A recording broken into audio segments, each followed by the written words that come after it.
হাজী আব্দুল আহাদ উচ্চ বিদ্যালয় ও কলেজের দশম শ্রেণীর বিজ্ঞান শাখার শিক্ষার্থীদের উচ্চতর গণিত বিষয়ে ঘনমিতি অধ্যায়ের বাস্তব উপকরণের সাহায্য সূত্রের ব্যাখ্যাগুলো তারা বোঝার জন্য চেষ্টা করেছে এবং লো কস্ট নো কস্ট বিভিন্ন সহজলভ্য উপকরণ দ্বারা তারা বাস্তব উপকরণ তৈরি করেছে, বিভিন্ন মডেল তৈরি করেছে।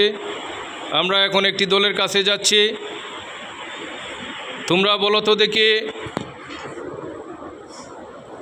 এটা কি তৈরি করেছো? বেলন। এটার বৈশিষ্ট্য বলো।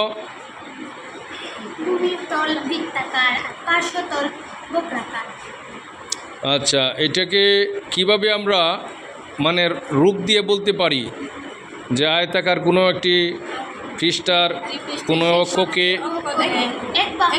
কোনো বাহুকে অক্ষ ধরে যদি আমরা চতুর্দিকে ঘুরাই যে আবদ্ধ ঘনবস্তু উৎপন্ন হয়, বেলন। বেলনের আয়তনটা মনে আছে? বলো তো দেখি, কে বলতে পারো? পাই আর স্কোয়ার ইজ ভেরি গুড। আচ্ছা, এখন আমরা দেখতে পাচ্ছি এখানে এই যে একটা মডেল, এটা কি তৈরি করেছো? নাম বলো। ঘনক।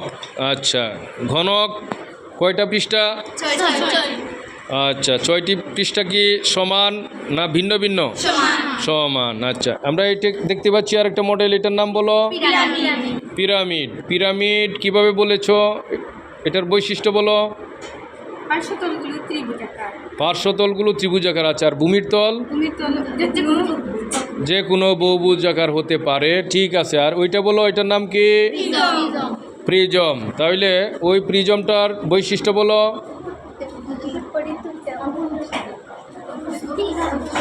একটু জোরে বলতে হবে, মানে ভূমির তলগুলো কেমন? সর্বসম এবং সমান্তরাল, ছোট বড় হলে হবে না। আর পার্শ্বতলগুলো সামান্তরিকের মতো। ঠিক আছে, তোমাদের দলকে ধন্যবাদ। আমরা অন্য দলের কাছে চলে যাচ্ছি। তোমরা এখানে কি কি তৈরি করেছো বলো। হ্যাঁ, ওই দিকটাকে বলো।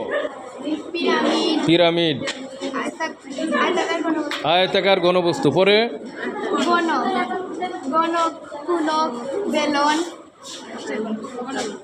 এটার নাম কি? ঘনক। আচ্ছা, ঘনকের আয়তনটা বলো। এ কিউব। আচ্ছা, এ মানেটা কি? বাহু বা ধার বলতে পারি আমরা, ধার। আচ্ছা, ওই কোনকটা একটু বিবরণ বলো দেখি। তলটা কেমন? বৃত্তাকার। আর বাকি তলটা কেমন? বক্রতল। আচ্ছা, এটার শীর্ষবিন্দু আছে? আচ্ছা আচ্ছা, ঠিক আছে। তোমাদের দলকে ধন্যবাদ। আমরা অন্য দলে চলে যাচ্ছি। তোমরা কি বানিয়েছো? পিরামিড, বেলন, কোনক। আচ্ছা, পিরামিড এটা কিভাবে বুঝছো তুমি যে এটা পিরামিড? এটা একটু ব্যাখ্যা দিবা? হ্যাঁ, মানে ভূমির তল ত্রিভুজ হতে পারে, চতুর্ভুজাকার হতে পারে, পঞ্চভুজাকার হতে পারে। আর পার্শ্বতলগুলো কেমন? ত্রিভুজাকার। Very good. সবগুলার শীর্ষবিন্দু আছে একটা সাধারণ শীর্ষবিন্দু। আচ্ছা আচ্ছা, ঠিক আছে। আমরা এইরকম সহজলভ্য উপকরণ দ্বারা আরও বিভিন্ন ধরনের পরবর্তীতে আমরা আরও উপকরণ তৈরি করব। এগুলা বাস্তব উপকরণ। বাস্তব উপকরণের মাধ্যমে আমাদের শিখন কি হয়? স্থায়ী হয়, ঠিক না? বিভিন্ন সূত্রের ব্যাখ্যাগুলা বুঝতেও কি হয়? সহজ হয়। এবং এই সূত্রগুলো আমরা বিভিন্ন গাণিতিক সমস্যা সমাধান করতে আমরা কি করব?